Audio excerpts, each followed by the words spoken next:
से सबको जय मसीह की। आज का वचन है मत्ती रचित सुसमाचार उसका 13 अध्याय 52 वचन।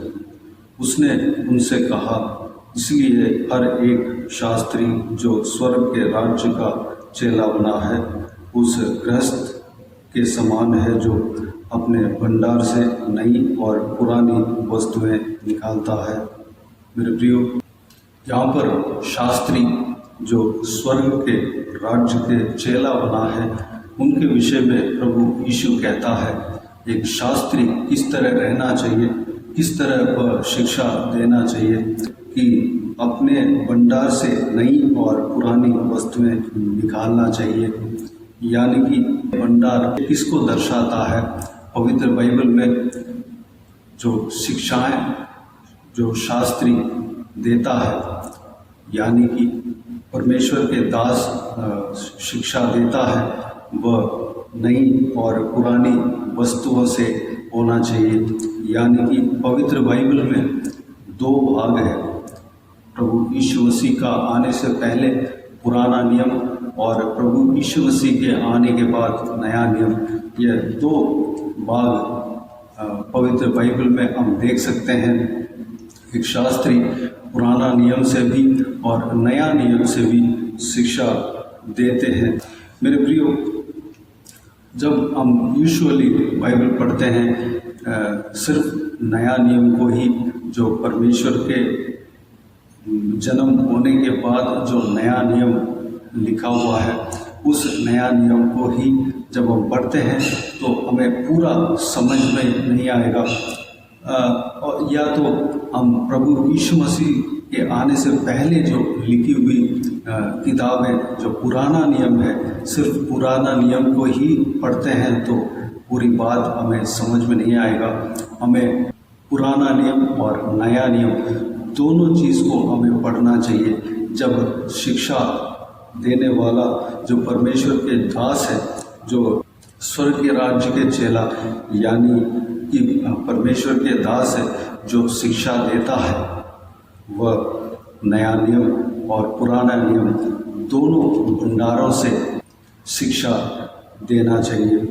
उदाहरण, हम प्रभु यीशु मसीह का जीवकाल में, प्रभु यीशु मसीह का सेवकाई के समय में प्रभु यीशु मसीह किस तरह वह उपदेश दिया था, किस तरह वह लोगों को प्रचार किया था, हम देख सकते हैं।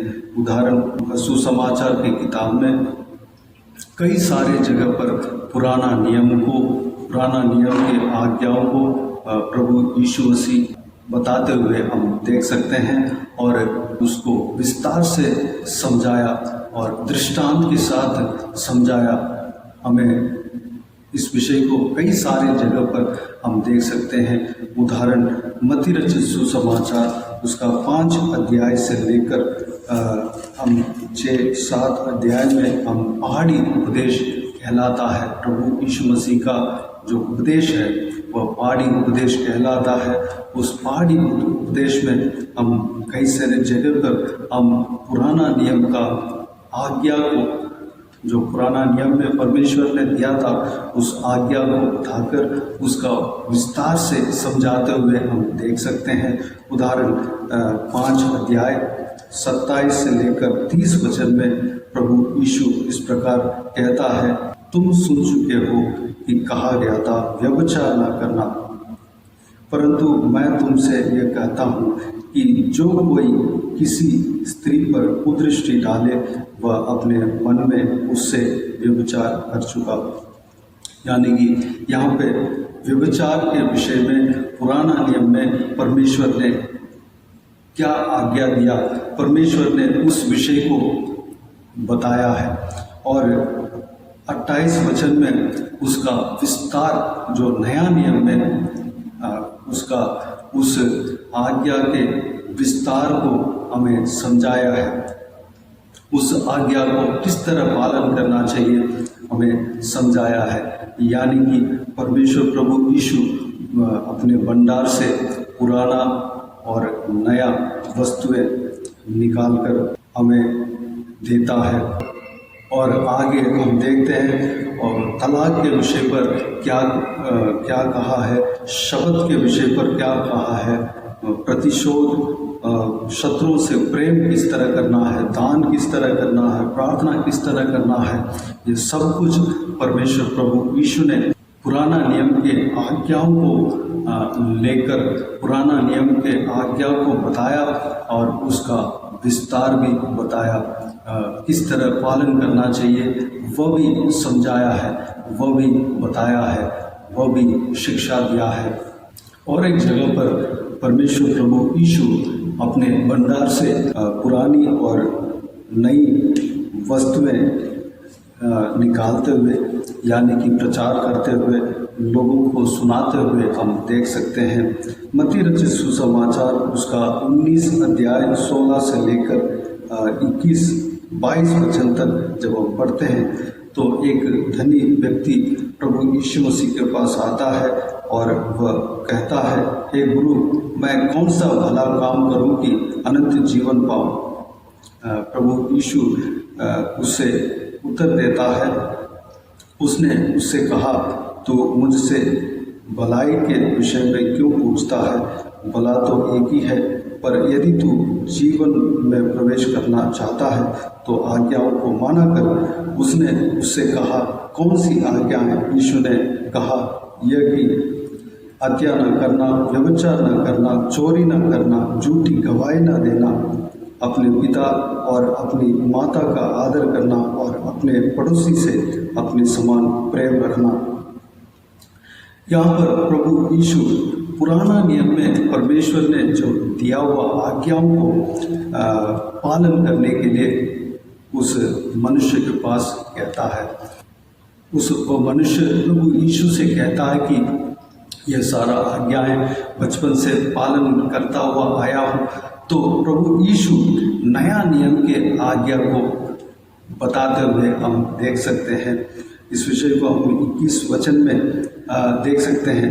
यीशु ने उससे कहा, यदि तू सिद्ध होना चाहता है तो जा अपना माल बेचकर कंगालों को दे और तुझे स्वर्ग में धन मिलेगा और आकर मेरे पीछे बोले। मेरे प्रियो, यहाँ भी हम देख सकते हैं कि परमेश्वर अपने भंडार से नई और पुरानी वस्तुएं निकालता है।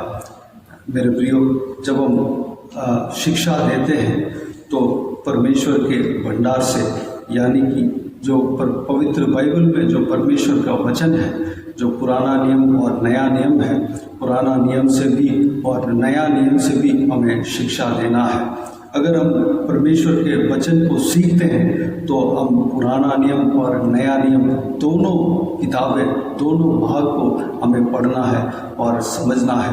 पुराना नियम में जो परमेश्वर ने जो जो आज्ञाएं दिया है उसका विस्तार परमेश्वर प्रभु यीशु नया नियम में बताया हुआ है। पुराना नियम कोई नियम है जो कि नया नियम में बदला हुआ है। उदाहरण, आग के बदले में आग, दांत के बदले में दांत, इस तरह की आज्ञाएं जो परमेश्वर ने जो पुराना नियम में जो कहा है वह नया नियम में प्रेम में बदल गया। नया नियम में इस तरह प्रभु यीशु उस विषय को बदल दिया कि तुम शत्रुओं से प्रेम रखो, शत्रुओं के लिए प्रार्थना करो। पुराना नियम में कोई अगर कुष्ठ आ रहे हैं तो उनको वह कुष्ठ दूर भाग जाना है और उसको देखते ही भगा देना है, उस गांव से, उस एरिया से भगा देना है। लेकिन नया नियम में प्रभु यीशु स्वयं कोढ़ियों को छुआ और चंगा किया। इस तरह कुछ नियमें बदला है, कुछ नियमें और विस्तार से बताया गया है और विस्तार से पालन करने को प्रभु यीशु ने कहा है। पवित्र आत्मा का अभिषेक और अगुवाई पुराने नियम में किन किन लोगों को मिलता था और नया नियम में किन किन लोगों को मिलेगा, ये सारा विषय पवित्र बाइबल में से हम सीख सकते हैं। उसके लिए हमें पुराना नियम भी पढ़ना है, सीखना है, नया नियम भी हमें पढ़कर सीखना है। पुराना नियम में बताया हुआ बातें नया नियम में पूरा हुआ है। और पुराना नियम में ऐसे भी भविष्यवाणियाँ बताया हुआ है कि अभी भी पूरा नहीं हुआ और पूरा होगा।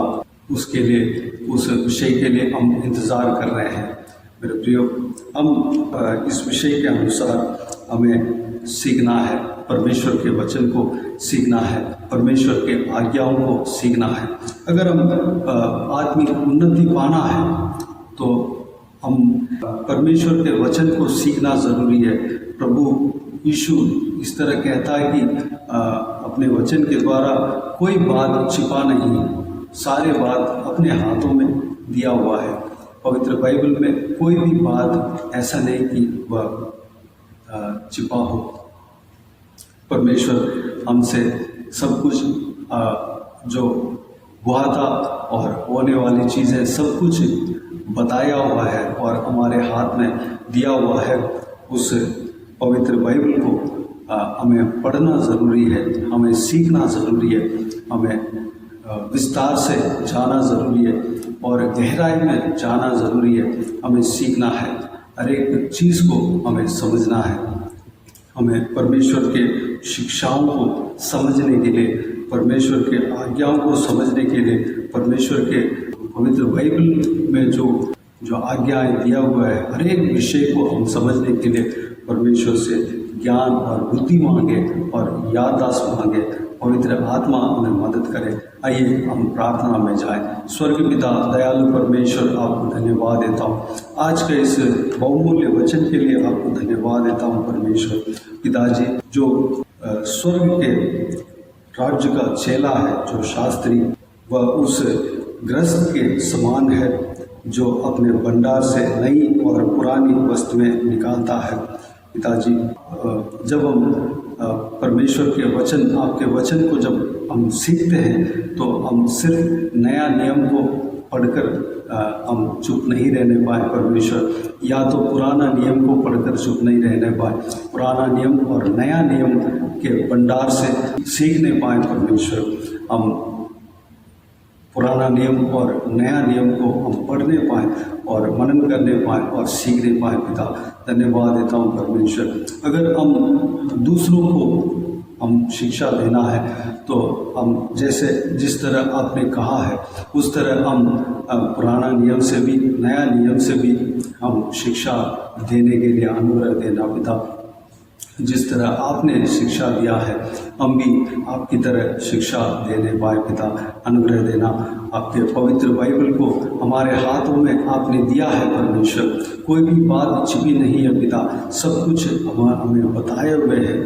आप हर एक सीक्रेट को, हर एक गुप्त बातों को इस आपके पवित्र वचन में बताया हुआ है परमेश्वर। उस पवित्र बाइबल को हम सीखने पाए पिता, पवित्र वचन को हम सीखने पाए। शुरू से लेकर अंत तक क्या हुआ था और क्या चला था, ये सब कुछ हम सीखने पाए परमेश्वर, ताकि हम विश्वास के जीवन में आगे बढ़ सके। आपके वचन कहता है कि जो सुनता है वह विश्वास में आगे बढ़ता है। जो परमेश्वर का वचन को सुनता है वह विश्वास के जीवन में आगे बढ़ता है। पिताजी, हम आपके वचन को सुनने पाएँ, समझने पाएँ परमेश्वर। आपके वचन के द्वारा हम विश्वास के जीवन में आगे बढ़ सकते हैं, आत्मिक जीवन में आगे बढ़ सकते हैं परमेश्वर। हम पिताजी आपके सिखलाई को, जो हर एक वचन के भेद को हम जानने पाएँ परमेश्वर, हर एक का वचन का भेद का अर्थ को हम जानने पाएँ, हर एक वचन का भेद को हम जानने पाएँ, गहराई में जाने पाएँ परमेश्वर, हर एक संभव को हम जानने पाएँ परमेश्वर। अनुग्रह देना पिता। हालेलुया। हम सीखने पाएँ परमेश्वर। धन्यवाद देता हूँ परमेश्वर। हमें मदद करना, पवित्र आत्मा हमें अगुवाई करना, हमें समझाना परमेश्वर। धन्यवाद देता हूँ। हमें ज्ञान बुद्धि देना। जो कोई भी पढ़ते हैं पिताजी, उस परमेश्वर वचन का उस भाग का अर्थ को हमें समझाना परमेश्वर। पिताजी हम समझने पाए, आपके वचन को हम सीखने पाए, आपके आज्ञाओं को हम सीखने पाए परमेश्वर। अनुग्रह देना पिता, हमें ज्ञान बुद्धि देना, याददाश्त देना परमेश्वर। पवित्र आत्मा हमें चलाना, पवित्र आत्मा का अभिषेक से हमें भरना परमेश्वर। धन्यवाद देता हूँ पिता, हमें आगे बढ़ाना परमेश्वर। आपके राज्य के लिए हम इस्तेमाल होने पाए, दूसरों के लिए हम परमेश्वर, दूसरों को भी आपके इस ज्ञान को परमेश्वर, दूसरों को भी आपके इस व्यवस्था को हम समझाने पाए, उसके लिए हमें तैयार करना पिता, इस्तेमाल करना परमेश्वर। सारा जो व्यूअर्स है इस वीडियो को देख रहे हैं परमेश्वर, इस वचन को सुन रहे हैं, सभी के ऊपर आपके हाथ को रखना परमेश्वर, सभी को आशीष देना, सभी को पवित्र आत्मा से भरना परमेश्वर। परमेश्वर ने हर एक जन को इस्तेमाल करना पिता, आपकी सेवकाई के लिए इस्तेमाल करना, आपके स्वर्ग राज्य का दास बनने पाए परमेश्वर, स्वर्ग राज्य का चेला बनने पाए, आपका चेला बनने पाए परमेश्वर। हर एक जन आपके वचन को सीखने पाए परमेश्वर, समझने पाए पिता, दूसरों को आपके आज्ञाओं को बताने पाए परमेश्वर। आपकी तरह हम प्रचार करने पाए, आपकी तरह हम परमेश्वर के आज्ञाओं को, वचन को दूसरों को बताने पाए, प्रचार करने पाए, सुसमाचार सुनाने पाए पिता। अनुग्रह देना, हमें तैयार करना, सबको तैयार करना परमेश्वर, सभी को आशीष देना। हालेलुया, धन्यवाद देता हूँ परमेश्वर। सारा व्यूअर्स को आप तैयार करेंगे, धन्यवाद देता हूँ। सभी को आशीष देना, संभालना परमेश्वर, सभी को सुरक्षित रखना। बाकी सारे बातों को आपके हाथों में समर्पित करते हैं। सारा जलाल, आदर, महिमा आपको मिलते रहे। सारा दुआ प्रार्थना को प्रभु यीशु मसीह के नाम से मांगते हैं, सुन और ग्रहण कर। आमीन आमीन। प्रभु यीशु मसीह के नाम से प्रभु यीशु मसीह का आशीष और अनुग्रह सभी के ऊपर बने रहें। आमीन आमीन। मेरे प्रियो, इस चैनल को सब्सक्राइब करें और शेयर करें। अगर किसी को भी प्रार्थना का विषय हो तो डिस्क्रिप्शन में और स्क्रीन में प्ले हो रहा है उस नंबर पर कॉल करके प्रार्थना करा सकते हैं। हम आपके लिए प्रार्थना करेंगे। विशेष करके बुधवार और शनिवार को आपके व्हाट्सएप में वॉइस मैसेज के जरिए प्रार्थना करके भेज दिए जाएंगे। उस प्रार्थना में शामिल होइए, हमारे लिए प्रार्थना कीजिए, हमारा परिवार के लिए, इस सेवकाई के लिए प्रार्थना कीजिए, इस सेवकाई का बढ़ोतरी के लिए प्रार्थना कीजिए, इस सेवकाई में जुड़े हुए हर एक जन के लिए प्रार्थना कीजिए, उनके परिवार के लिए प्रार्थना कीजिए। इस सेवकाई में जुड़कर जो सेवा कर रही है सिस्टर नीतू, उनके लिए, उनका परिवार के लिए प्रार्थना कीजिए। परमेश्वर आप सबको आशीष दे। परमेश्वर आपके जीवन में इस सेवकाई के द्वारा अगर कार्य किया हो वह भी हमें बता सकते हैं, ताकि हम सब मिलकर परमेश्वर को धन्यवाद दे सकें, महिमा कर सकें। प्रभु यीशु आप सबको आशीष दे। आमीन आमीन।